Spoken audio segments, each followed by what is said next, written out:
Hello aspirants, welcome to Pathfinder. आप सभी लोगों का स्वागत है पाथफाइंडर चैनल पर। दोस्तों, शायद न्यूज़ के अंदर आपने इस आर्टिकल के बारे में सुना होगा। हाल ही में भारत ने एक यूरोपियन देश आर्मेनिया के साथ एक ट्रेड डील जो है वो साइन करी थी, जिसमें Bharat arms and ammunition Armenia को सप्लाई करने वाला है। इसमें सबसे इंपॉर्टेंट है पिनाका। पिनाका जो कि एक एडवांस्ड रॉकेट लॉन्चर सिस्टम है, वो भारत ने आर्मेनिया को जो है वो भेजा है। लेकिन इस पिनाका का इस्तेमाल आर्मेनिया जो है वो कर सकता है अपने पड़ोसी मुल्क अजरबैजान के खिलाफ, जिससे भारत और अजरबैजान और टर्की जैसे देशों के बीच में कुछ संबंधों में खटास आ सकती है। तो विस्तार से समझेंगे कि किस तरीके से पिनाका का एक्सपोर्ट जो है it positions India against Turkey and Azerbaijan. विस्तार पूर्वक इस विषय पे चर्चा करेंगे। दोस्तों, इस तरीके के टॉपिक्स जो है वो इंपॉर्टेंट हो जाते हैं एग्जाम पर्सपेक्टिव में, क्योंकि इंटरनेशनल रिलेशन में इस प्रकार की चीजें जो है वो में पूछी जा सकती हैं। इवन डिफेंस रिलेटेड भी कि पिनाका मिसाइल सिस्टम या पिनाका रॉकेट लॉन्चर सिस्टम दरअसल क्या है, क्या, तो ये चीजें इंपॉर्टेंट है एग्जाम पर्सपेक्टिव से। मेरा नाम शुभम सरधालिया है, यूपीएससी प्रिपरेशन में मैं आपका एजुकेटर हूँ, मेंटोर हूँ।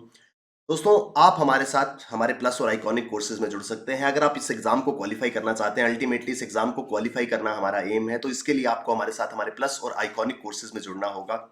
यहाँ पर आपको मैसिव डिस्काउंट्स जो हैं वो हमारे सभी कोर्सेज पर मिलेंगे अगर आप यूज करते हैं ये कोड SAR10। इन कोर्सेज में एक्सपर्ट फैकल्टी द्वारा आपको कंप्लीट यूपीएससी प्रिपरेशन कराई जाएगी और आप इस एग्जाम को क्वालिफाई कर पाएंगे। आप कॉम्बो सब्सक्रिप्शंस के लिए ऑप्ट कर सकते हैं, ऑप्शनल के लिए आप हमारे साथ जुड़ सकते हैं। याद रखिए, कोई भी कोर्स आप ऑप्ट करते हैं कोड रहेगा SAR10। इस कोड का जरूर इस्तेमाल कीजिएगा। दोस्तों, आपके लिए बाईलिंगुअल बैचेस स्टार्ट हो रहे हैं बहुत ही जल्द। इन बैचेस में आप एनरोल करें और अपनी प्रिपरेशन को देश की टॉप फैकल्टी के साथ में स्टार्ट करें। आपके लिए अन अकेडमी सिविल सर्विस चैंपियनशिप हम लेकर के आए हैं, अन अकेडमी कॉम्पीट है। ये सब चीजें आपको मिल सकती हैं नो कॉस्ट ईएमआई पे, यानी कि आपको ये पूरा का पूरा कोर्स अमाउंट एक साथ पे करने की जरूरत नहीं है। छोटे छोटे मंथली इंस्टॉलमेंट्स में आप ये अमाउंट पे करके हमारे साथ जुड़ सकते हैं। बस आपको याद रखना है कोड SAR10।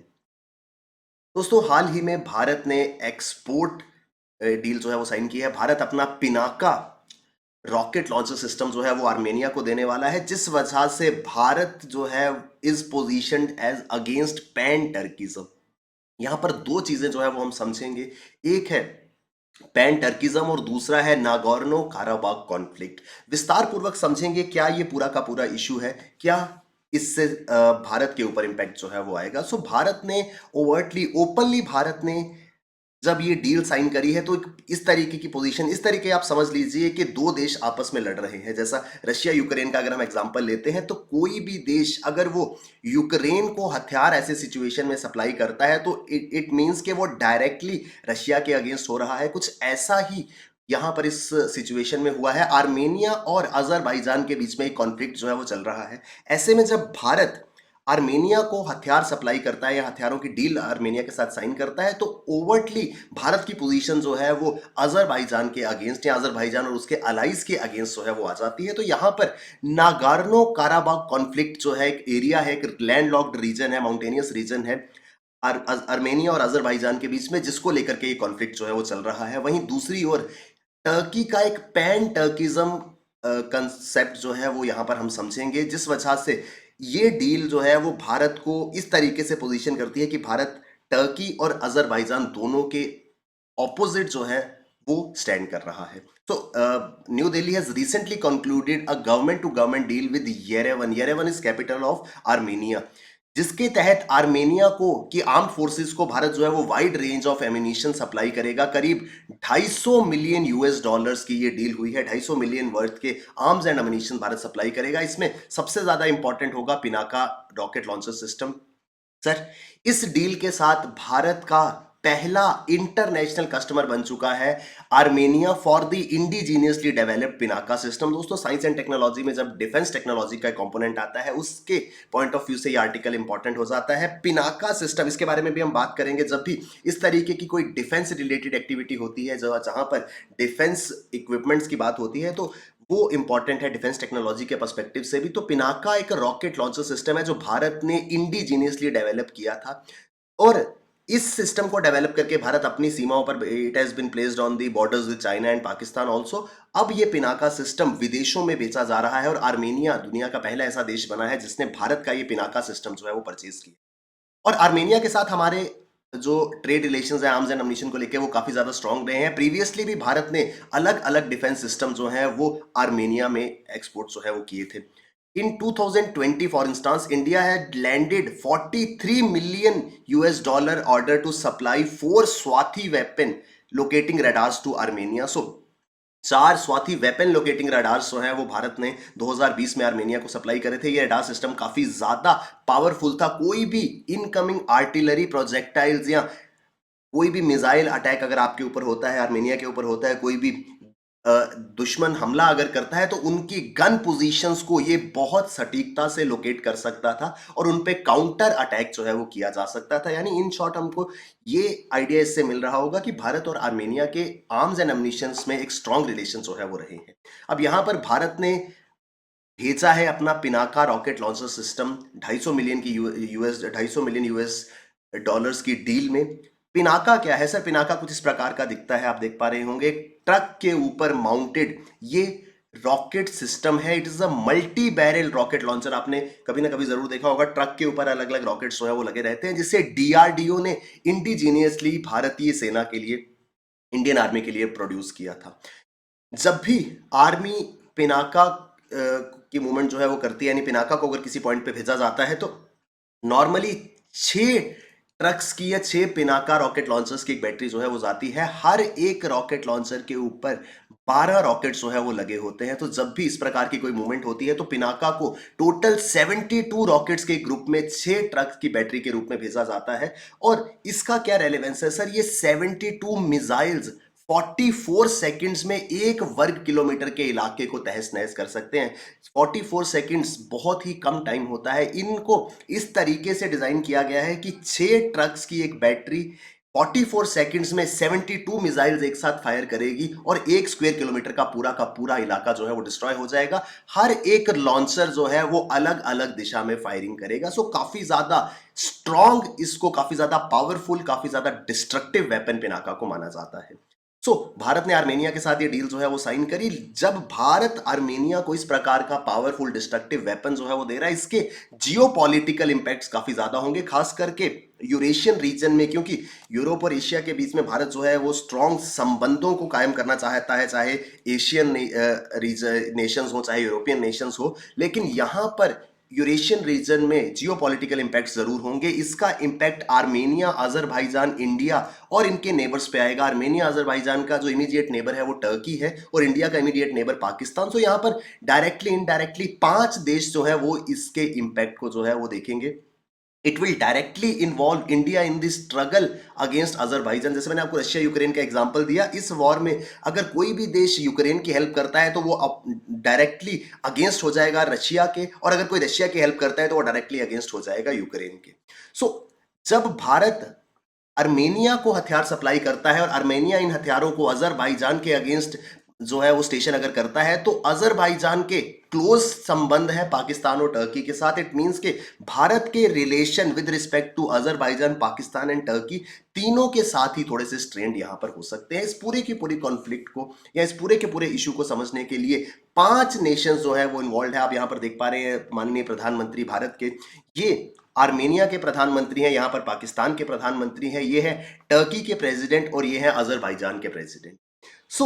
किस तरीके से 2 देशों की ट्रेड डील का इंपैक्ट 5 देशों के संबंधों में आ रहा है वो हम यहां पर समझेंगे। ऐसे इसके लिए हमको 2 कंसेप्ट जो है वो समझने होंगे, जिसमें पहला कंसेप्ट कहलाता है पैन टर्किज्म। ये पैन टर्किज्म क्या है सर? टर्की जो है, आपने सुना होगा हिस्ट्री, वर्ल्ड हिस्ट्री में आपने पढ़ा होगा ऑटोमन एम्पायर। टर्की का इंपीरियल एम है एक ऐसा पैन टर्किक एम्पायर एस्टेब्लिश करना जहां पर हर वो रीजन जहां पे टर्किश से मिलती जुलती भाषा बोली जाती है वो एक सिंगल एम्पायर होना चाहिए, जिसको कंट्रोल किया जाएगा Ankara. What is Ankara? Ankara is capital of Turkey. So वो सारा का सारा रीजन जहां पे टर्किश से मिलती जुलती भाषाएं बोली जाती हैं, टर्की चाहता है वो सारा का सारा रीजन एक सिंगल एम्पायर हो, जिसको कंट्रोल अंकारा करे, यानी टर्की का कंट्रोल उस पूरे के पूरे रीजन पे हो। और this is clearly visible in modern day at Caucasus. अब ये कॉकासस क्या है दोस्तों? ये इंपॉर्टेंट टर्म है, कभी एग्जाम में टर्म ये आ सकता है। तो एक जोग्राफिकल रीजन है, यहां पर ब्लैक सी है और यहां पर है कैस्पियन सी। याद रखिएगा दोस्तों, ब्लैक सी और कैस्पियन सी के बीचों बीच एक रीजन है जिसे कॉकासस के नाम से जाना जाता है। यहां पर नेशंस है like Georgia, Armenia, Azerbaijan and parts of Turkey. ये पूरा का पूरा इलाका टर्की है। टर्की और अजरबैजान के आपस में बहुत क्लोज टाइज है, लेकिन आर्मेनिया जो है वो अजरबैजान के अगेंस्ट है, जिस वजह से वो टर्की के भी साथ भी अच्छे रिलेशन एंजॉय नहीं करता है। अब टर्की चाहता है कि ये पूरा का पूरा region, even certain parts of this region also, ये सब पैन टर्किज्म का पार्ट बने। एक रेसिस्ट आइडियोलॉजी है which envisages an empire constituting of all countries and regions that speak Turkic type language. तो टर्किक से मिलती जुलती भाषा कोई भी देश अगर दुनिया में बोलता है तो वो सब पैन टर्किक एम्पायर का पार्ट होने चाहिए। तो जो पैन टर्किज्म कंसेप्ट है वो कुछ इस प्रकार का है। यहां पर प्रेजेंट डे टर्की है, अजरबैजान, तुर्कमेनिस्तान, तो ये सारा का सारा रीजन जो है वो पैन टर्किज्म में टर्की चाहता है एक नेशन का या एक जगह से कंट्रोल किया जा सके, और वो जगह कौन सी है? अंकारा। यानी इनडायरेक्टली टर्की चाहता है इस पूरे के पूरे रीजन पे उसका कंट्रोल हो। अब इस पूरे के पूरे क्वेस्ट में जो बीच में एक देश आता है वो है आर्मेनिया। आर्मेनिया जो है वो इस चीज को अपोज करता है। अब आर्मेनिया इस वजह से, क्योंकि ये पैन टर्किज्म को अपोज करता है, इसके टर्की के साथ रिलेशन अच्छे नहीं है, और अजरबैजान पैन टर्किज्म को सपोर्ट करता है, जिस वजह से टर्की और अजरबैजान के काफी क्लोज रिलेशंस आपस में माने जाते हैं। तो जब भारत इस देश को सपोर्ट करता है तो इनडायरेक्टली टर्की जो है वो भारत के अगेंस्ट हो जाता है, या टर्की जो है वो परसीव करता है कि क्योंकि भारत आर्मेनिया को सपोर्ट कर रहा है इस वजह से वो टर्की के अगेंस्ट है। तो ये है पैन टर्किक टर्किज्म कंसेप्ट जो है। दूसरी यहां पर कॉन्फ्लिक्ट है नागार्नो खाराबाग कॉन्फ्लिक्ट। अगर हम ध्यान से देखें, यहां पर आर्मेनिया के साथ एक छोटा सा रीजन है जिसको लिखा गया है एन के, ये है नागार्नो खाराबाग एरिया। ये नागार्नो खाराबाग क्या है? दरअसल ये एक माउंटेनियस रीजन है जो एक्चुअल में अजरबैजान का पार्ट है, लेकिन वहां के जो लोग हैं वो आर्मेनिया को सपोर्ट करते हैं। So it is part of Azerbaijan but people living there are the supporters of Armenia. अब अंकारा जो कि टर्की की कैपिटल है, वो बार बार अपने अलायंस को एक्सप्लॉइट करती है विद अजरबैजान, और अजरबैजान की कैपिटल क्या है? बाकू। दोस्तों ये थोड़ी टर्म्स हमको याद रखनी है। टर्की की कैपिटल अंकारा है, अजरबैजान की कैपिटल बाकू है। ध्यान से समझेंगे, टर्की बार बार अजरबैजान को कहता है कि आर्मेनिया में कुछ प्रॉब्लम जो है वो क्रिएट करनी है, और आर्मेनिया के अंदर प्रॉब्लम क्रिएट करने के लिए प्रवोक करता है, जिस वजह से, क्यों प्रवोक करता है? क्योंकि क्लोज टाइज है। तो ऐसा है कि एक आपका, आप यहां रहते हैं और दो घर छोड़ के आपका दोस्त रहता है, और बीच में एक आपका दुश्मन है, तो आप अपने दोस्त को कहते हैं कि इस दुश्मन को रोज तंग किया। Ankara has been trying to exploit its alliance with Baku to reinforce its grip in the region in attempt to reinstate the Ottoman Empire. The erstwhile Ottoman Empire, Constantinople, Ottoman Turks, शायद आपने world history में सुना होगा, एक erstwhile एक पुराना साम्राज्य जो इस पूरे के पूरे इलाके पर होता था। टर्की चाहता है वो दोबारा से एस्टेब्लिश हो, जिसमें ये सारे के सारे कंट्रीज जो है वो शामिल थे। तो वो चाहता है कि आर्मेनिया जो है उसे अपने में मिला लिया जाए। तो टर्की बार बार अजरबैजान से कहता है कि यहां पर आर्मेनिया के ऊपर अटैक करो। अब इस पूरे के पूरे एपिसोड में एक एरिया आता है जिसका नाम है नागार्नो काराबाग। कहाँ है नागार्नो काराबाग? सर, नागार्नो काराबाग एक छोटा सा रीजन है। ये एक्चुअल में एक माउंटेनियस रीजन है, एक पहाड़ी इलाका है जो काफी हैवीली फॉरेस्टेड है। अंतरराष्ट्रीय लॉज के अनुसार ये पार्ट है अजरबैजान का। मैंने आपको पहले बताया कि इंटरनेशनल लॉज के अकॉर्डिंग ये पार्ट है अजरबैजान का। ये है अजरबैजान, ये है आर्मेनिया, ये है टर्की, और यहां है नागार्नो काराबाग। अब इंटरनेशनल लॉ के अकॉर्डिंग ये अजरबैजान का पार्ट है, लेकिन यहां पर जो लोग रहते हैं दे आर एथनिक आर्मेनियंस। यहाँ की मेजॉरिटी पॉपुलेशन जो है वो एथनिक आर्मेनियंस है, जिस वजह से वो आजेरी रूल को रिजेक्ट कर देते हैं। आजेरी रूल क्या है? वो लीगल सिस्टम जो अजरबैजान फॉलो करता है। अजरबैजान जो रूल फॉलो करता है वही रूल वो इंपोज करता है नागार्नो काराबाग रीजन पर। यहाँ के लोग उसे मानते नहीं है, जिस वजह से यहाँ पर लगातार कॉन्फ्लिक्ट जो है वो रहता है। ये पूरा का पूरा जोग्राफिकल यहाँ पर लोकेशन है। 1990s में अजरबैजान के ट्रूप्स ने यहाँ पर एक वॉर जो है वो किया था, लेकिन इन ट्रूप्स को यहाँ से बाहर भेज दिया गया था, और उसके बाद से आर्मेनियंस, जो एथनिक आर्मेनियंस इस नागार्नो काराबाग रीजन में रह रहे हैं, वो अपना एडमिनिस्ट्रेटिव कंट्रोल चला रहे हैं with the support of Armenia. आप आई होप आप समझ पाए होंगे कि रीजन ये अजरबैजान का था, लेकिन लोग यहां पर आर्मेनिया को सपोर्ट करते थे। सो जब अजरबैजान की फोर्सेस यहां पर आई, उन फोर्सेस को यहां से भगा दिया गया और आज ये एक इंडिपेंडेंट कंट्रोल एक्सरसाइज करता है with the help of Armenia, जिस वजह से आर्मेनिया और अजरबैजान के बीच में लगातार एक कॉन्फ्लिक्ट जो है वो चलता रहता है। 90s से ये कॉन्फ्लिक्ट चला आ रहा है। अजरबैजान ने once again it went offensive against Armenia on 13 सितंबर 2022। तो कुछ समय पहले सितंबर के महीने में अजरबैजान जो है वो दोबारा से आर्मेनिया के अगेंस्ट हुआ। क्यों? फॉर द रीजन कि यार तुम जो है हमारे लोगों को, हमारे रीजन के लोगों को भड़काते हो, जिस वजह से वो हमारे अगेंस्ट प्रोटेस्ट करते हैं या हमारे अगेंस्ट वायलेंट हो रहे हैं। और अजरबैजान ऐसा कर क्यों रहा है? क्योंकि टर्की उसको बार बार कह रहा है इस आर्मेनिया को परेशान करने के लिए। अब ये पूरा का पूरा कॉन्फ्लिक्ट है जो आर्मेनिया और अजरबैजान के बीच में चल रहा है। अब क्योंकि Pinaka rocket launcher system Armenia ने लिया है, तो वो इस कॉन्फ्लिक्ट में उसको यूज करेगा अगेंस्ट अजरबैजान। तो इस वजह से अजरबैजान क्या परसीव करेगा कि मेरे खिलाफ इस्तेमाल होने वाले हथियार भारत ने दिए हैं, सो अजरबैजान जो है वो भारत को अपने अगेंस्ट मानने लगेगा।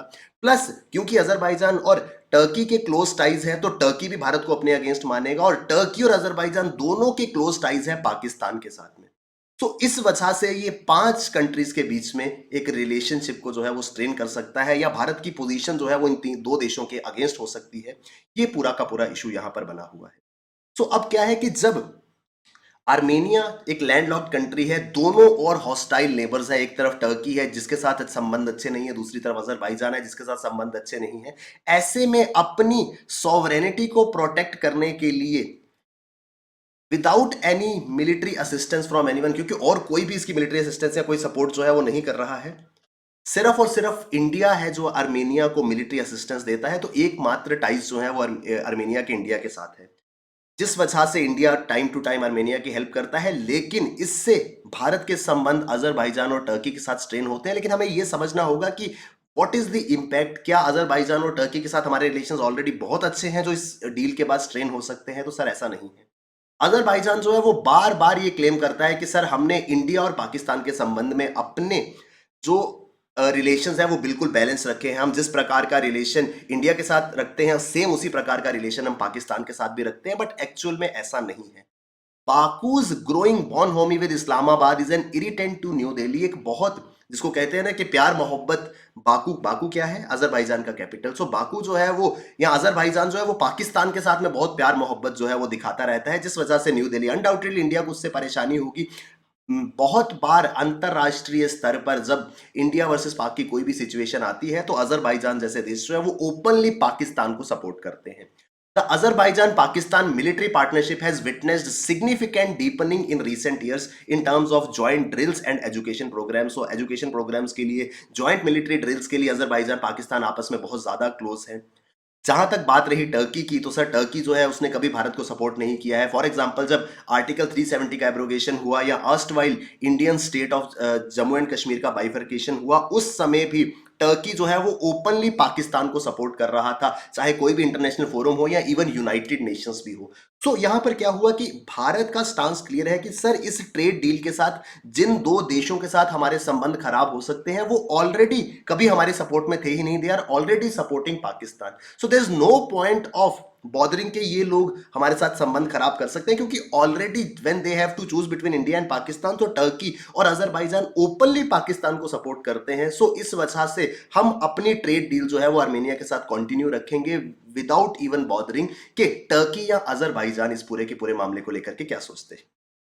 अब अगर हम कंपैरिजन करें कि आर्मेनिया के रिलेशन भारत के साथ कैसे हैं, तो सर आर्मेनिया की कैपिटल येरेवन हमेशा से भारत के सपोर्ट में रही है, चाहे कश्मीर का मुद्दा हो, चाहे पाकिस्तान रिलेटेड कोई इशू हो। और हमेशा से येरेवन और आर्मेनिया ने एंटायर कश्मीर टेरिटरी को भारत का इंटीग्रल पार्ट जो है वो माना है। ये तो आपको मालूम होगा कि बहुत सारे देश जो हैं वो इस प्रकार से भारत को सपोर्ट या अपोज करते हैं। वो देश जो एंटायर कश्मीर को भारत की टेरिटरी मानते हैं वो भारत के सपोर्ट में है। रिसेंटली आपने सुना होगा रशिया ने जब एससीओ शंघाई कोऑपरेशन ऑर्गेनाइजेशन का मैप जारी किया था, उसमें एंटायर कश्मीर को, जम्मू कश्मीर के एंटायर जो पाक ऑक्युपाइड कश्मीर वाला पार्ट है उसको भारत का हिस्सा बताया था। सो इट मीन्स कि वो भारत की सपोर्ट में है, वो भारत के साथ हैं, क्योंकि वो कश्मीर को भारत का इंटीग्रल पार्ट मानते हैं। वेरस कुछ देश ऐसे हैं जो इस तरीके के स्टांस को अपोज करते हैं, लेकिन येरेवन और आर्मेनिया जो है वो हमेशा से इस चीज की सपोर्ट में रहे हैं कि एंटायर कश्मीर जो है वो भारत का इंटीग्रल पार्ट है। सो ऑलरेडी हमारे रिलेशन उनके साथ अच्छे हैं, they have been supporting us on every international platform. So इस वजह से हम उनकी यहाँ पर हेल्प कर रहे हैं। अगर इस वजह से उनकी हेल्प करने की वजह से या उनके साथ इस प्रकार की मिलिट्री डील करने की वजह से अजरबैजान या टर्की के साथ रिलेशन खराब होते भी हैं, सो ऑलरेडी भी हम उनके साथ कोई बहुत स्ट्रॉन्ग रिलेशन एंजॉय नहीं करते हैं, क्योंकि हर इंटरनेशनल फोरम पे वो भारत की जगह पर पाकिस्तान के स्टांस को, पाकिस्तान को सपोर्ट करते आए हैं। दोस्तों ये है पूरा का पूरा ये इशू जो काफी दिन से न्यूज में है कि भारत इस तरीके का ट्रेड डील कर रहा है, क्या करना चाहिए या नहीं करना चाहिए। इंटरनेशनल रिलेशंस के पर्सपेक्टिव से काफी ज्यादा इंपॉर्टेंट हो जाता है। प्लस ये पूरी सारी की सारी लोकेशंस, कॉकासस क्या है, पैन टर्किज्म क्या है, नागोर्नो काराबाग कॉन्फ्लिक्ट क्या है, लोग प्लेसेस इन मैप्स के पॉइंट ऑफ व्यू से कि अभी एग्जाम में पूछा जा सकता है, तो हमें ये चीजें मालूम होनी चाहिए। Thank you very much, all the best, keep working hard, bye bye, take care, जय हिंद।